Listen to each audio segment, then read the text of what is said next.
కర్నూలులో జరిగిన దుర్ఘటన జిల్లాలో మరెక్కడా జరగకుండా ఉండే విధంగా ప్రకాశం పోలీసులు జిల్లా వ్యాప్తంగా అన్ని చోట్ల బస్సులను తనిఖీలు చేశారు.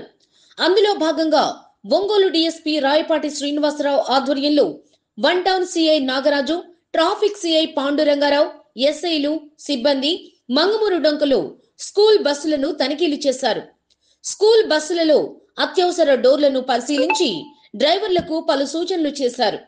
అనుకోని ప్రమాదం జరిగినప్పుడు మంటలను ఆర్పే గ్యాస్ ఎలా వినియోగించాలో డ్రైవర్లతో డెమో చేయించారు.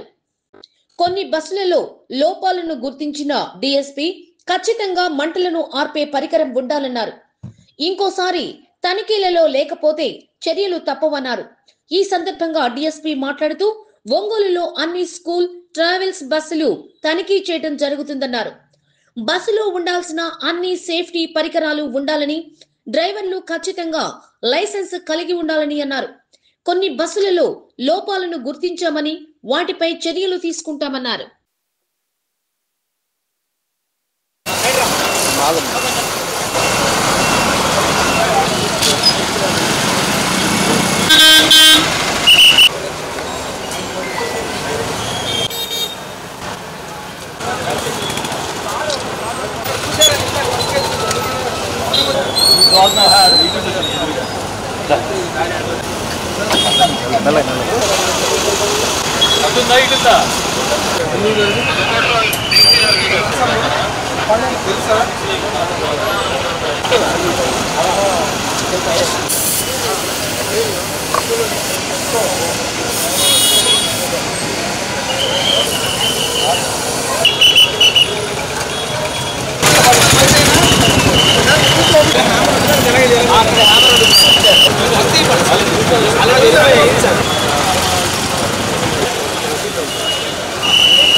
అందరికీ నమస్కారం.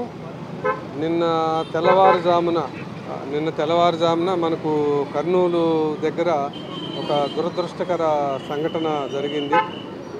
బస్సు ప్రమాదం జరిగి అగ్నికి సుమారుగా 19 మంది ఆహుతి అవటం జరిగింది.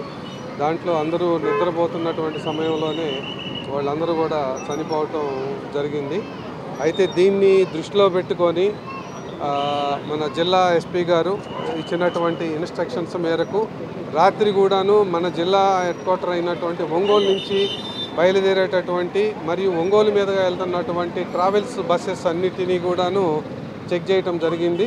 మేము గమనించినటువంటిది వాటిల్లో కొన్ని ఏమిటి అని అంటే ఉండాల్సినటువంటి ఫైర్ ఎక్స్టింగ్విషర్స్ కొన్ని బస్సెస్లో లేకపోవటం, ఒకవేళ ఉన్నా కూడాను అది సరైనటువంటి ఆపరేషన్ చేయగలిగేటటువంటి కండిషన్లో లేకపోవటం, ఒకవేళ కండిషన్ బాగున్నప్పటికీ అది ఎంటీ సిలిండర్ అయి ఉండటం, లేదు అని అంటే అన్నీ బాగున్న ఫుల్ సిలిండర్ ఉండి కండిషన్లో ఉన్నటువంటిది ఉంటే దాన్ని ఎలా ఆపరేట్ చేయాలన్నటువంటిది బస్సులో ఉన్నటువంటి క్రూకి అంటే సిబ్బందికి తెలియకపోవటం, ఇలాంటి రకరకాల సంఘటనలుగా ఉన్నది, రకరకాల పరిస్థితుల్లో ఉన్నది.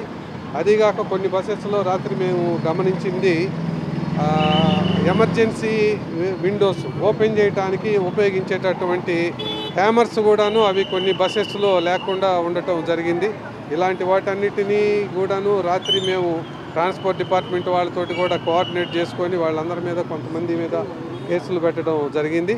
అట్లానే ఈరోజు మరలా ఎస్పీ గారి యొక్క ఇన్స్ట్రక్షన్స్ మేరకు స్కూల్ బస్సెస్ కూడా అన్నిటినీ ఒకసారి వెరిఫై చేద్దాము, వాటి సేఫ్టీ కండిషన్స్ ఎలా ఉన్నాయి అన్నటువంటి ఇచ్చినటువంటి ఇన్స్ట్రక్షన్స్ మేరకు ఈరోజు ఈవినింగ్ ఒంగోలు టౌన్లోను మరియు నైబరింగ్ ఏరియాస్లో అన్నింటిలో కూడాను స్కూల్ బస్సెస్ ఇన్స్పెక్షన్ చేయడం జరుగుతుంది. ట్రాన్స్పోర్ట్ డిపార్ట్మెంట్ అఫీషియల్స్ తోటి కూడా కలిపి.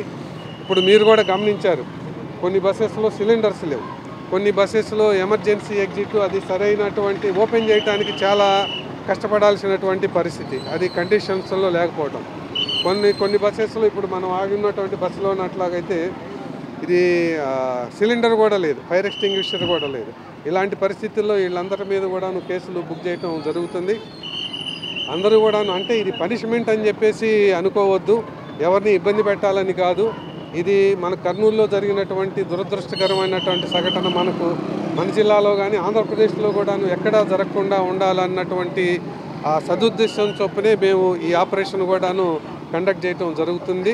స్కూల్ యాజమాన్యాలు కూడాను మేము ఇచ్చినటువంటి యొక్క సూచనలు పాటించాలని, కొన్ని సందర్భాల్లో డ్రైవర్ కూడాను ఈ ఫైర్ ఎక్స్టింగ్విషర్ ఆపరేట్ చేయలేనటువంటి పరిస్థితుల్లో దాన్ని ఆపరేట్ చేయగలిగేటటువంటి పరిస్థితి స్కూల్ ఎట్లా చేయొచ్చు అన్నటువంటిది పిల్లలకు కూడాను అవగాహన కల్పించాల్సినటువంటి అవసరం ఉంది. అది పోలీస్ డిపార్ట్మెంట్ వైపు నుంచి మేము కూడాను ఫైర్ సర్వీస్ వాళ్ళ యొక్క సర్వీస్ తీసుకొని ఈ పిల్లలకు కూడా ఇదంతా ఎలా చేయాలన్నది కూడా నేర్పిస్తాము. కర్నూలులో జరిగినటువంటి దురదృష్టకర సంఘటన మరలా ఎక్కడా జరగకూడదని చెప్పేసి ఆశిస్తూ ఈ కార్యక్రమం చేయడం జరుగుతుంది. అందరూ సహకరించాలని చెప్పేసి ఆశిస్తున్నాను. Thank you.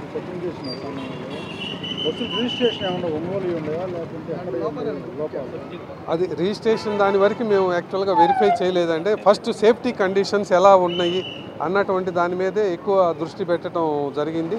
దాని మేరకు ఏమేమైతే సరిగా లేవో వాళ్ళందరి మీద కూడాను కేసులు బుక్ చేయడం జరిగింది. Thank you.